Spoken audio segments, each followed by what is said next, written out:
Car Motivator followers, this is Sean Kelley, the Car Biz Coach, and I'm excited to bring you guys this live broadcast of myself with Car Motivators and Aimee Smith. Aimee Smith is absolutely amazing. She's a BDC manager. You guys can't see her yet, but I'm about to introduce her. We are doing the Winning Cultures webcast on behalf of Car Motivators today because there's an important topic that both myself and Aimee feel like we wanted to shed light on. And it's all about staying motivated. The other day so we've got a Facebook group, as most of you guys are watching this know, you're probably in it. We've got the Car Motivators Facebook group, and it's all about people in the automotive industry helping each other achieve better results and stay motivated and stay positive, and also mastering skills that help us all grow and improve. And I posted a poll in the Facebook group the other day, and I said, what would you guys want a live video on or some content on? And I put about 10 or 15 options out there, and maintaining a positive attitude and staying motivated was the most voted on topic. So it's interesting. Then I was talking to Aimee, and Aimee is really awesome in the fact that she wants to put herself out there. She wants to help other car guys and gals.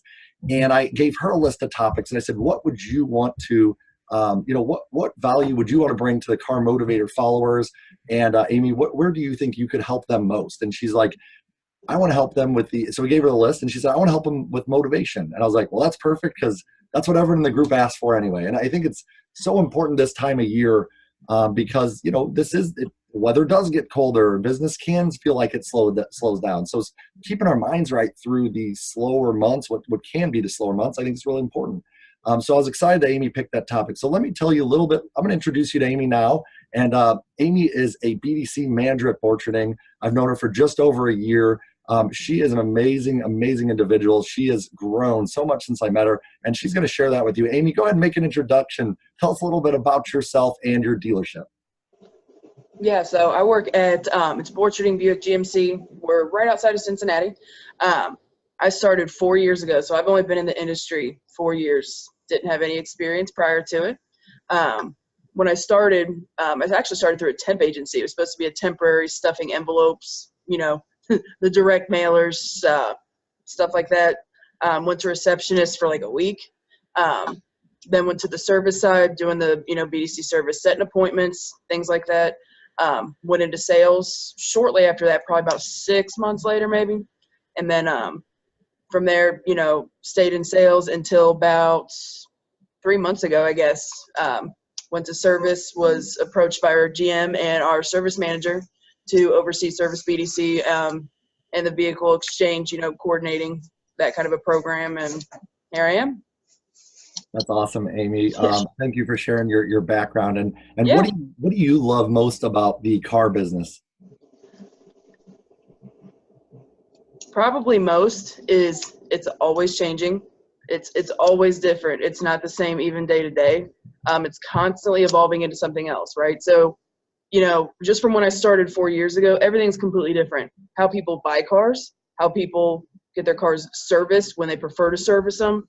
I mean, every single aspect, how they even want to shop for the price, how they want to figure out their best rate. I mean, everything's completely different. Everything's made a complete 360.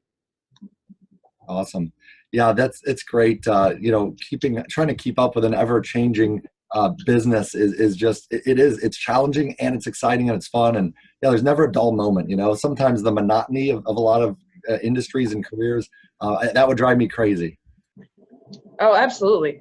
Yeah, that's what I love about it. We're constantly, making improvements, changes, changing up the processes, whether it's internet lead follow-up, whether it's lot ups, whether it's vehicle exchange programs, whether it's and down to service. I mean, everything is constantly changing, constantly evolving.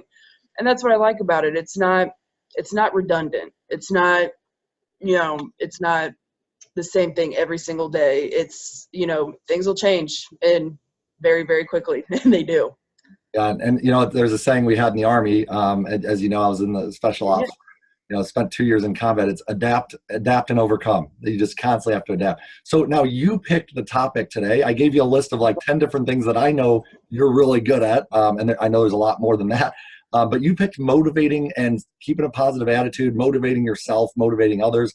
why was motivation such an important topic to you? Why did you choose it for this webinar? Sean, that is one thing that for a long time I honestly struggled with. It was, I can't tell you how many times, especially when I was in BDC sales, really starting out, just even sitting outside, just like leaning up against the wall, like I don't know if I can do this. I've been, when customers are constantly telling you, oh, why I decided to buy somewhere else, but you've been calling them for 3 months. They just didn't. They decided not to tell you. It gets frustrating, and so it took a lot of, for lack of better term, soul searching to really find, okay, enough's enough. I need to pump myself up. How am I going to do it? And it started there, and it just over time it just has evolved into, if you have a bad day, you had a bad day, or maybe you even if you narrow it down, honestly, you could have maybe even just had just a bad few minutes. It wasn't even a bad day. You had a bad 20-minute rant phone call. You didn't have a bad day. You had a bad phone call. It's different. Everything's different.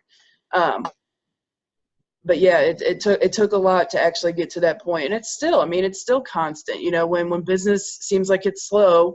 And then when, you got the freak out, like, oh, people are stopping, no one's buying cars ever again. You know what I mean? That real, when you just get down and out, you got to find something. You can't, especially in this industry, you can't let it completely take you out of the game. You can't.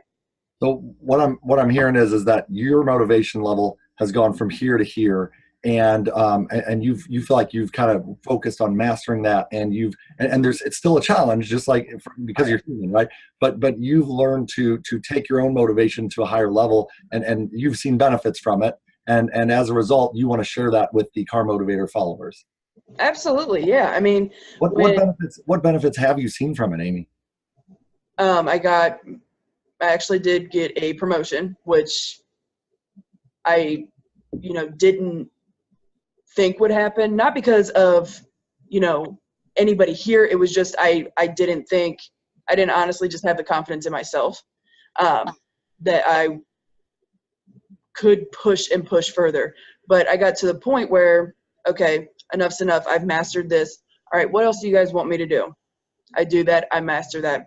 Okay, what else do you guys want me to do that I can fit in an honest day? But no, like you said, when you did meet me, I was at an all-time low. I mean, honestly, at work, personally, the whole 9 yards, I had felt so defeated, and it was me getting in my own head. It wasn't anything anyone did. It was me doing it to myself, honestly. You know what? That is an absolute amazing revelation, and I think a lot of times we in general, right? People in general, we like to point outward and blame how we feel and our mindset and attitude and actions and activities on everything around us, on our environment. And I think that as soon as we say, you know what, it's not up to everyone else, it's up to ourselves, and we take ownership of our own motivation, that's when we can do something about it. Would you agree? Absolutely. I mean, you have to own it. Good, bad, or indifferent, you have to own it. Whether it's, I just had the best day ever. If you're a car salesman, okay, you got 3 or 4 cars out today alone, depending on obviously the store size, stuff like that. Own that. You worked. You got it done. You got each deal done. You got customers happy. Go into your after sales process. You got it done. You come to work. You sell 0 cars. Well, the finance manager did this, and the GM wouldn't listen, and that my new car manager, they wouldn't own it. It was just a bad day. It was just a bad day. If you can honestly say that you gave it your all, just like the blog, if you did your one more, right? You did everything you could possibly do. Chalk it up. You got to try again tomorrow. If you let that negativity just sit in your head, tomorrow's not going to be any different. The next day's not going to be any different. You're literally going to be stuck in this rut of just negative. And you can't, the definition of insanity, doing the same thing over and over again and expecting different results. It's not going to happen. You got to get out of your own head and do what's going to work for you. Not with what everyone wants you to maybe do or what everyone's expecting or telling you to do. Do what's going to work for you, but what is going to work for the company, for your department, for your boss, for your team, for whoever. Just make out a game plan every single day. Aimee, by the way, I want to touch on two areas that you kind of just brought up there. Number one, what I'm hearing is you're recommend that, make it like water off a duck's back. Bad things are going to happen, but it's not that the whole day isn't ruined. It's just that moment or that activity or action is it just didn't work out how you wanted.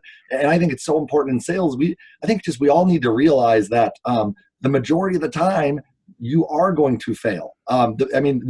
Very few people close over 50% of all their sales. Very few internet departments close over 15% of their opportunities. So I think the majority of the time, it does go south. It does go the wrong way. And we have to just be like, you know what? There's a saying I heard the other day that when you cut wood, you're going to get sawdust, right? So I think that, you get 2 pieces of wood, which is what you're trying to accomplish. But there's sawdust that comes with it. And that's what in sales, BDC or anything, we just have to be accepting of that stuff and just say, you know what, water off a duck's back, next action, next activity. That's why I loved your blog. And by the way, thank you for Aimee, by the way, just to share with you Car Motivator followers, she is now a guest blogger for Car Motivators. And I'm really excited to have her helping because she is very inspirational. And Aimee and I have had dozens of coaching conversations over the last year. And for me as a coach, it's just been an absolute, and I don't get any of the credit. She has done the work. She has changed her mindsets. But I want to stop. She's shaking her head. You can't see that right now. But I'm going to tell you right now, she has done it. And now she's sharing her success stories with you guys because she wants you guys to get better. That's a true friend and someone you want to connect with. So I highly recommend follow Aimee on Facebook and please read her blogs on carmotivators.com. We're about to post her second one. I was finishing up the final edits last night, Aimee. So now we're going to talk about how you were talking about like the external factors that can affect your people's motivation. So how does the, in your opinion, how does the culture of the store affect someone's motivation? And the reason I asked that question, Aimee, is because I've noticed like as you've made this shift, in your personal development and your growth, in the last few months, you've been, when it's been slow, you're posting stuff on Facebook. Let's go Borcherding employees. Let's rock and roll. Like you're trying to get everyone pumped up. How does the team and the culture of a store affect people's motivation? It can make it or break it. It really can. It can. It's crucial. There's days I don't, and here's the best way I know how to describe it. There's going to be days where you're just not feeling it. I mean, like literally we're all human beings. There's going to be days where you're just like, oh my God, I don't want to. I don't want to. I don't want to do objections. I don't want to go in thinking I'm going to sell 3 or 4 and I come out with 0. I don't want to. First of all, you have to. Second of all, you got to kind of be your own coach. You got to kind of be your own team captain, and I joke with one of my employees that works for me in the service department, change up your playlist. It sounds so funny, but like get some music on, throw your headphones in and, come up with your game plan for the day, right? Try to filter out who are you going to call? Who haven't you followed up with that, you could maybe just see, did they buy a car? Did they not? But it's the point is to try to inspire others where you work. I want to, when I'm talking to our digital marketing manager, when I'm talking to our receptionist, when I'm talking to our GM, our GSM, new car sales manager, used car sales manager, it doesn't matter who it is, I hope you're having an awesome day. You look a little stressed. Is there anything I can do to help? My service manager is actually my boss. Is everything okay? Everything moving smooth? Anything I can do differently? Anything I can improve? Well, let's try this. Already said and done. And when people start seeing like, okay, well, they're really trying to, flip things around. They're really trying to, do this, do that. Maybe I should try, I had a couple ideas. Okay, let's hear them. Nobody's a mind reader. And then all of a sudden you have everyone kind of chipping in. Everyone's kind of trying to bind together for the greater good. And the greater good's always a dealership. It's always, at the end of the day, we're here obviously for ourselves, for our families, but we're here for the dealership, get cars out, get vehicles serviced, everyone goes home happy. That's awesome, Aimee. Thank you for sharing that story. And I completely agree. It's funny because, so, I'm Catholic. My deacon Steve posted a thing the other day that just had me floored because he had a picture of a snake, and he said, he was talking about how, how Peter, I don't mean to get all biblical on everyone, but how Peter was, like, man, why do I say this stuff and have these attitudes, and how I think attitudes are so, they're so contagious, right? Whether they're good or bad. People just, they absorb it around you, and it impacts everyone around you. And what you were just talking about doing there, Brian, another guy that you work with, I heard a story how he was going around asking the service riders if he could get them ice cream because he knew they were having a tough day. Just stuff like that. I think the culture, I think everyone's got to play their part in lifting everyone else up. And if you do that, everyone rises together. And that's kind of what you're saying there. So what about from the top down? What are your thoughts on how can the leadership impact the attitudes of the store? Leadership impacting is, I believe it's where it starts. It's where it's all going to come from. We have, the leadership here, you've been here enough, you know the leaders here, and I'm telling you what, it's some of the best I've ever worked for, and I can honestly say that. Even if you're personally having a bad day, I'll get at, are you all right? Everything okay? Just to show your employees that you care, genuinely, not just about the get 100 phone calls done, do this, do that, get the appointment, but to genuinely care about you as a person, as an individual, as not just your, one of your employees, it's your actual friend. That actually goes a lot further than most people think. And I'm willing to, go above and beyond for someone that I know actually cares about me, versus if I work somewhere where someone was, okay, well, leave it at the door, leave it at the door, leave it at the door. Okay, well, there's something seriously going on. I'm doing my best. But it's also about balance. You know what I mean? It's a little bit of both. But when you have a staff and you have managers that genuinely care about you, genuinely care that you're doing a good job, you have all the tools you need to get it done properly, you have all the tools you need to be successful, there's nowhere to go but up. Awesome.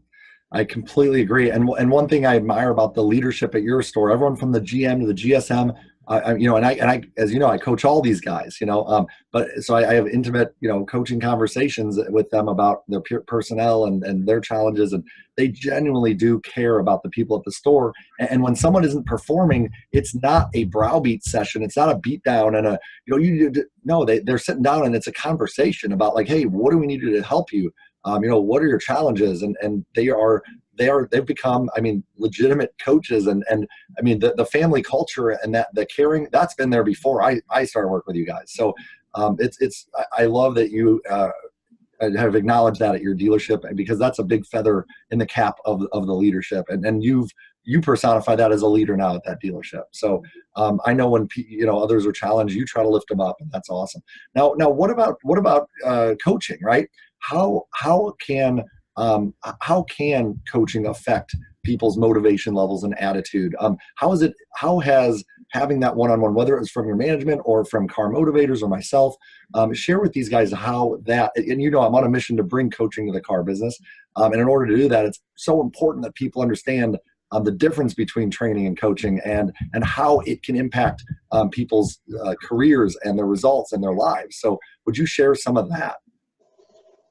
I tell you what, coaching is, and it was actually funny, we had this conversation the other night. Coaching is the truck that goes right through the brick wall. As cliche as that sounds, it's a God's honest truth. When you're kind of hitting your head like, I'm using the scripts, I'm using the verbiage, I've made it my own. When coaching comes in, and, from anyone in your dealership, but specifically just for a second talking about Car Motivators, when I heard, and me and you joked about this the last time you were in, when I heard that, we were going to bring a coach in, I was like, so there's going to be this guy who's never sold a car, who's going to come in and tell me everything I'm doing wrong. And that wasn't the case. It's about, okay, well, what process are you doing? Has the process worked? Has it, not worked. Okay, so let's tighten it up. Let's try this. Let's see what happens. You know what I mean? But I feel like it's crucial. I feel like it's absolutely crucial in this industry as a whole. It's all trial and error. Everything's changing. Like we talked about, it's evolving. Everything's going so much more digital. People want, their questions, answered fast now, today, through a text message, usually within 30 seconds. You have to be coached and you have to be trained properly to make sure that you are hitting every single one of those. You know what I mean? But it's absolutely crucial, from your general manager, your GSM, new, used, you guys. It's a must in my book. It's an absolute must. Well, Aimee, thank you for your advocacy on that and sharing how coaching has affected your motivation. I think we all have challenges and things that we perceive that are holding us back, and they are in most cases. And coaching identifies those, sheds light on them, and you come up with game plans to handle them and get over those hurdles. So another thing about car motivators, though, and I'm not just gonna that's the last thing I'll say about it, I promise.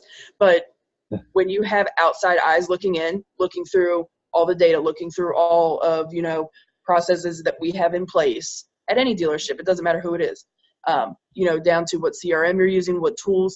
When you have a second set of eyes, so to speak, then when you start brainstorming and things can start coming together in a way that you had never thought of before, because it's different, and that's another thing I think about coaching. You guys have been to so many dealerships, and it's nice to hear, not how other stores do them, because we don't go into that, but to actually consolidate things, you know what I'm saying? Get down to, this internet lead through Drive Centric or, Dealer Socket. I talked to, Daniel a little bit, and trying to narrow everything down to get to the point where, okay, well, let's try this process from start to finish. These phone calls, these text messages, these emails, these days, and let's just see what happens. If you're saying what you're doing isn't working, let's try this. And that's what I love about it, is it's someone from the outside looking in. Sure. Absolutely. Well, thanks, Aimee. And yeah, I think if you look at some of the things that we're just going through our conversations, and I know you're comfortable with us sharing some of these basic things, which is communication between BDC and sales, right? If that is a thing that's demotivating you, then we got to do something about it. But it's one of my favorite sayings: it's hard to read the label from inside the bottle. And having that third party perspective to coach on that, whether it's, hey, you want to move up in your career and get a promotion, but you don't know how to earn the right to ask for it and get it. And you don't know how to get those expectations clarified with your boss. And these are all things that, that coaching can help you improve. And if you eliminate those roadblocks to your success and your motivation, you're going to be more motivated. So that's how I'm glad that you shared that with them. And now the other day we were talking about, and I think one of the biggest things that drives people is purpose, right? And I think one of the biggest mistakes managers in the auto industry make is they're always trying to motivate with money. We all need money and we all want money and we work to get money. But in reality, what does the money mean for us? We need a deeper purpose. And as you know, I wrote a blog called Selling for the Money is Weaker Than Circus Lemonade, which kind of went viral.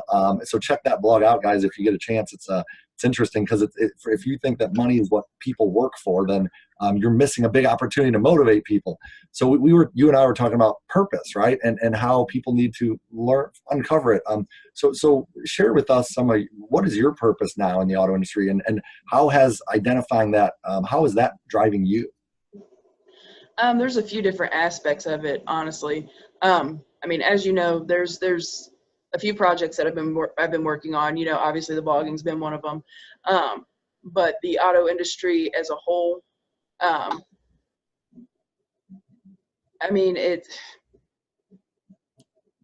the best thing I can say for you is, honestly, when it comes down to this industry, right? It's literally one of a kind. I don't believe that there's any other industry that compares to this across the board. I don't care if you're Honda, Toyota, Buick, GMC, Porsche, whatever. I feel like it's ever changing, right? So with that being said, when we get to that point where we're talking about, our purpose and our why, so to speak, the the purpose I have is, for one, I've made it a point to have my company depend on me, my department depend on me. And I want to make sure every day I'm providing exactly what they need to get the job done. I want to move, personally. I want to be able to, support my family in a better way. And I want to expand. I want to get to, know other people outside of the industry, outside of the dealership, not the industry, but, be able to travel, be able to, talk about this stuff with other people, because it's so crucial. It's so important. And I feel like, being here is what has fired all that up. My purpose, I feel like, is to try to help people through these slumps and, standing outside. Like, I can't keep getting bombarded by customers. I can't keep, yes, you can, because it's not every day. It's going to be fine. I promise you, it is going to be fine. That's awesome, Aimee. So you believe that the car business, or do you believe that the car business can help you achieve your purpose in uplifting other people, motivating others, helping them achieve what they want? Do you believe that you have that opportunity in the auto industry? Absolutely. I feel like this is it. I feel like this is the opportunity, so to speak. Do you know what I mean? Just being here, staying here. Hold on, a little technical difficulty. There we go. But no, I really do feel like, being able to be in different departments and being able to, talk to the general manager all the time, being with you guys, being with new cars, used cars, being around everyone and getting different inputs and different processes put in place, and talking to salespeople, when they're down and out or having a bad day or having an awesome day, figuring out why. I feel like I can help use that to try to help other people out. I mean, it's a tough industry to be in. It's not for everyone. Not everyone's cut out for this. Whether you're sales, BDC manager, it doesn't matter. It's not for everyone. That's right. I agree. And it's interesting when you're talking about, some of the opportunities people in general, when they are down and out, or when they are unmotivated and they tell me they're not, doing it, they're just, I feel like it's cold outside, so I sit inside for 3 hours. And, it's almost always like when you find out what really drives them, and by asking the right questions, and it can be something as simple as, what do you want, what would success look like for you 5 years from now? If everything worked out perfectly for you, what would life be like? What would your career be like? And you can find out whether it's, getting a promotion, whether it's buying a new house, whether it's, whether it's more stability and time with your family. But there's always something that drives and motivates people. And it's funny because we think, I think because the hours in the car business or because of various things, we can't get that in the auto industry. But you can get anything you want in the auto industry. I mean, anything's possible, in my opinion, in the auto industry. I mean, you look at Ali Rida, the top car salesman in the world, 140 cars a month, he works 9 to 6 Monday through Friday. There's levels of performance. If you reach, you can earn the right to ask for what you want. No different than you getting that promotion and moving up into the service BDC manager role, right, Aimee? Exactly. And that's the whole point of all of it is, you have to figure out what you're willing to do. You want it bad enough. What are you willing to do to get there? Because I mean, you can want all you want, no matter who you are. And honestly, in any industry, you can want, I want a bigger house. I want a newer car. I want a brand new this. I want to do this. I want to do this. I want to travel. What are you willing to do to get there, though? If stand outside for a little while, make a few extra calls. My first blog with you, the one more, I preach it to everyone that'll listen. It's so crucial. It's you have to go home every day. Did I do everything I could possibly do? And sometimes you're not going to get everything done. You're not going to get every single phone call done and you just leave and there's nothing left on your desk. But did you do everything that you could do? There is a difference. I agree. And by the way, your blog post, what's your one more? I've used that to motivate myself to do one more. So I appreciate that from you. And it's interesting that you talked about that because, and I think a lot of times one thing that demotivates a lot of people, I've coached a lot of people on this challenge is that we expect perfection out of ourselves. And when we don't achieve exactly what we want, and I think you're right. I think it's just all about leaving it all on the table. but we are all human, and sometimes we do go into a slump, right? And I think that we have to, number one, just accept ourselves for not being perfect. And if you've got a purpose, as long as you move towards it each day, whether some days it's going to be an inch, other days it's going to be a mile, right? But as long as you say you can be okay with screwing up, that allows you to forgive yourself and do better tomorrow, as opposed to dwelling on it. And I hear salespeople dwell on stuff, and BDC people all the time. They do have a bad experience with a customer, like you were saying earlier, and they'll spend an hour telling every salesperson on the showroom floor about it. And not to say you shouldn't, talk to your coach or your boss or someone, or your buddy, your battle buddy on the showroom floor. We all need that person to vent to sometimes, which is great. But it's doing it in a healthy and constructive way, where we're not trying to bring others down to our level. We're trying to lift ourselves back up, right? I think there's a difference in those two things. So let me ask you that, when you are in a slump, because we all get in them, what are some of your tips for getting yourself out of a slump? Getting yourself the results you want. When that happens to us, and it's going to happen to all of us, what do you do, Aimee? How do you get out of it? When I get in a slump and I'm just kind of over it at that point, I feel defeated, I'm tired, I'm whatever the case may be. The first thing I try to tell myself over and over again, just a bad day. The other thing I do is I'll vent about it, but then I leave it alone. Just leave it alone. You can't beat a dead horse. You have to be able to let it go.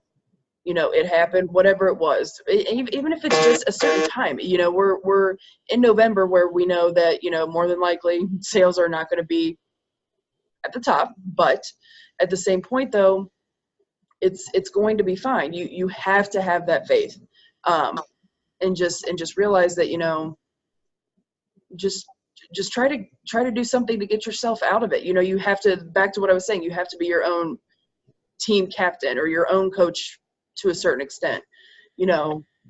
Try to figure out, okay, well, since it's kind of dead right now, I got my, some of my work done. Let me try to work out, this process for this that I really want to try, and, see if I can maybe push it, see if I can get it to work a little bit. I put on my board every day something that we're going to push. And on, usually it's, for today we're going to try to push, as many appraisals as possible. See if we can hit this number, try to do a power hour session, whatever the case may be.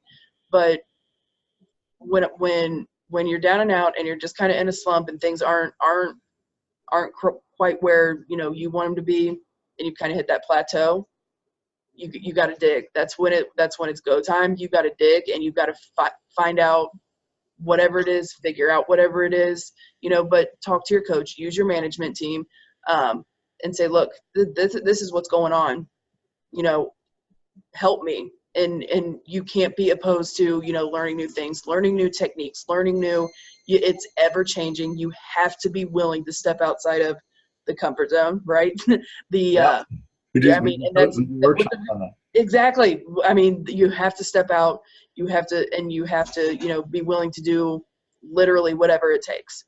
That's awesome, Aimee. And I'll add a few of my tips on that, because I am no different, man. In fact, the other day I found myself I felt myself sliding back a little bit in motivation level. And then I started, number one, I start thinking of my victories, my recent wins, my recent successes, because, when you are in a slump, you just need one little win sometimes to get that next win and to start getting yourself, reinvigorated. And I started thinking of a win or two I've had over the last couple of days. And I thought, man, that was pretty cool. I'm glad we accomplished that. That's one thing. Then I also go back and I think about where I came from. And for those most of you guys know my story, but I got out of the Army, and then I bought a house I couldn't afford. I wrecked my car, and I knocked up my fiance, and I was struggling financially. And I thought to myself, man, I'm going to have to go back in the Army. And I love the Army, but I was ready to have a civilian life, and I wanted to have a family and all that. And then I just think back to those struggles, and when I could barely make ends meet, when I just got out of the military and I was trying to transition, and to where I'm at today, where I've got this amazing company with these amazing coaches, and we're all on this mission to bring coaching to the car business, and we work with amazing people like Aimee across the country every day. And I think to myself, my Lord, we've come so far, and I've come so far. And so think about where you've been, because sometimes when life gets tough and you remember some of those struggles and how much better off you are today, you can get that gratitude. And that's the next thing, is like, write down 5 things that you can be grateful for. If it's your wife, your husband, your health, your kids' health, your awesome bosses that you have at your place of business, your coworkers, your financial success. Just write down 5 things to be grateful for, and sometimes that also can turn it around.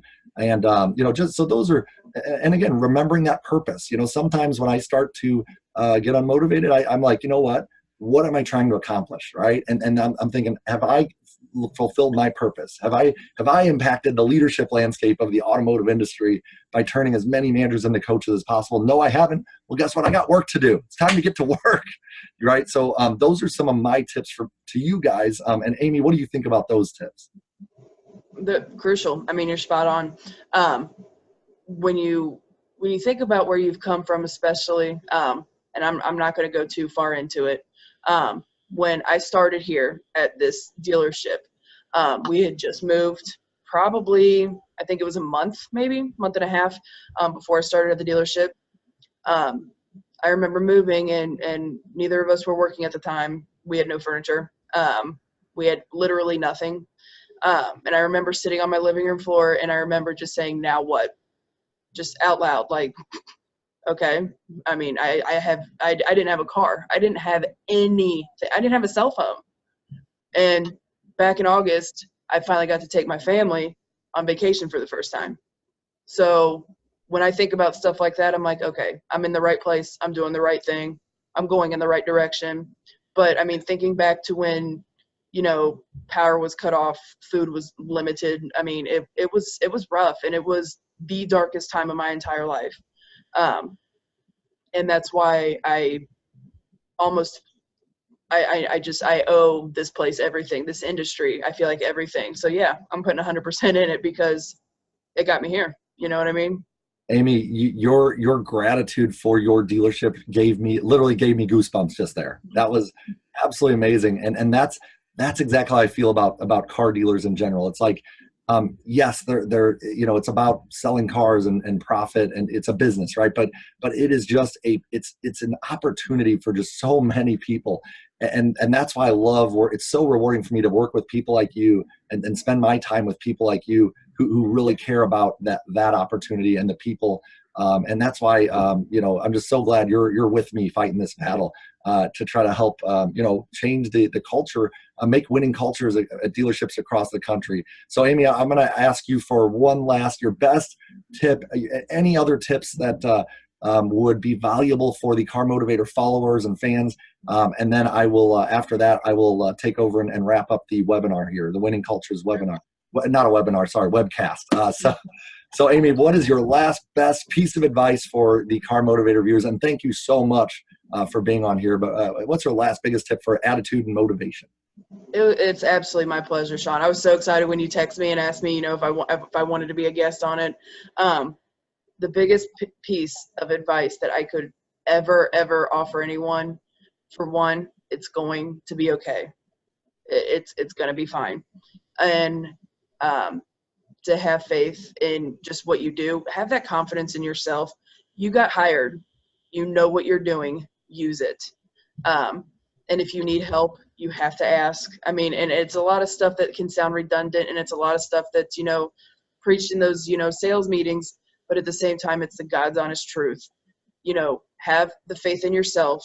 Don't worry about what, this guy is selling right now. Don't worry about, oh, they've got this many cars sold, I'm only at the, don't worry about it. If you're a BDC rep and I only got 30 outbound calls done today. Okay, well, you got 102 inbound, so it's okay. Always do the one more. I don't care how many times we talk about it. Do the one more. One more thing before you go home. Send out, I really need to email this email them, call them.